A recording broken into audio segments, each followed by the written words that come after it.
આ ઇતિહાસનો શ્રેય ભારતીય જનતા પાર્ટીના સનેશ કાર્યકર્તા ચારે ચાર ઉમેદવારશ્રીઓના શિરે છે, જે મહેનત, જે વિકાસની રાજનીતિને ક્યાંક પારદર્શિતા રૂપે પ્રતિપાદિત કરવા માટે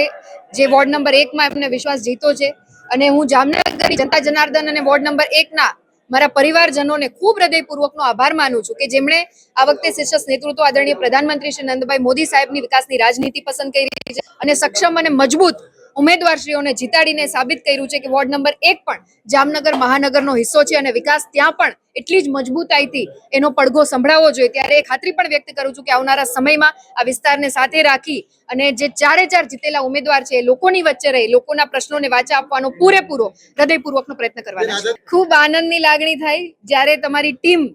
અને શીર્ષક નેતૃત્વ મજબૂત હોય, તમને સતત બેકિંગ કરતું હોય અને વિશ્વાસ, જીતનો વિશ્વાસ જ્યારે, કેમ કે જેટલી વખત વોર્ડ નંબર 1 માં ગઈ છું ત્યારે મારા કાર્યકર્તા ભાઈઓ બહેનોએ મને વિશ્વાસ દેવડાવ્યો છે કે બેન, આ વખતે આપણે પરિવર્તનની લહેર તમને જોવા મળશે અને અમે મહેનત કરવામાં કોઈ કચાશ નહીં છોડીએ. તો એ મહેનત એમની રંગ લાવી છે ત્યારે આ જીતનો શ્રેય હું એમને ડેડિકેટ કરું છું કે એમના આ સતત પ્રયત્નોથી લોકોની વચ્ચે રહે અને લોકોનો વિશ્વાસ એવા વિસ્તારમાં જીતવો કે જ્યાં કોંગ્રેસનો ગઢ હોય. ત્યારે હું હૃદયપૂર્વકનો એ તમામ ઉમેદવાર, એમની પૂરી ટીમ અને ભારતીય જનતા પાર્ટીના સનેજ કાર્યકર્તાનો આભાર માનું છું. જનતા જનાર્દને પુનઃ વિકાસની રાજનીતિને પસંદ કરીને જે વિશ્વાસ પ્રતિપાદિત કર્યો છે, આદરણીય પ્રધાનમંત્રીશ્રીના નેતૃત્વની વાત હોય, ગુજરાતના આદરણીય મુખ્યમંત્રીશ્રીના નેતૃત્વની વાત હોય કે એવા જ અમારા પ્રદેશ અધ્યક્ષ જગદીશભાઈ વિશ્વકર્મા સાહેબના નેતૃત્વની વાત હોય, તો મક્કમ નિર્ધાર સાથે